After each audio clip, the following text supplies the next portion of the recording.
আপনার হাতের এই বুড়া আঙ্গুলে যার আপনি বশ করবেন তার নাম লিখবেন, তার বাবার নাম লিখবেন। লেখার পরে সূরাতুল জিনের এই 4 নম্বর আয়াত আপনি 21 বার পরে হাতে ফু দিবেন। সূরা জিনের 4 নম্বর আয়াত। সূরা জিনের 4 নম্বর আয়াতটি হলো ওয়া আন্নাহু যানান্না আল্লান তাকুলাল ইনসু ওয়াল জিন্নু আলাল্লাহি কাযিবা।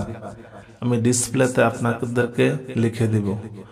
ওয়া আন্না যানান্না আল্লান তাকুলাল ইনসু ওয়াল জিন্নু আলাল্লাহি কাযিবা। ওয়া আন্না যানান্না আল্লান তাকুলাল ইনসু ওয়াল জিন্নু আলাল্লাহি কাযিবা। ওয়া আন্না যানান্না আল্লান তাকুলাল ইনসু ওয়াল জিন্নু আলাল্লাহি কাযিবা। এভাবে একবার পড়বেন, এভাবে বুড়া আঙ্গুলে একবার ফু দিবেন। আবার ওয়া আন্না যানান্না আল্লান তাকুলাল ইনসু ওয়াল জিন্নু আলাল্লাহি কাযিবা। ওয়া আন্না যানান্না আল্লান তাকুলাল ইনসু ওয়াল জিন্নু আলাল্লাহি কাযিবা। ওয়া আন্না যানান্না আল্লান তাকুলাল ইনসু ওয়াল জিন্নু আলাল্লাহি কাযিবা। এইভাবে বুড়া আঙ্গুলে 21 বার পড়বেন, 21 বার ফু দিবেন। এইভাবে 5 দিন। কয় দিন? 5 দিন।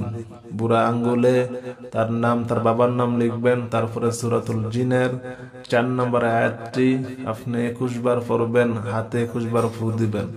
ফু দেওয়ার পরে আপনি এভাবে আপনাদের লেখার কালিগুলা খেয়ে ফেলবেন।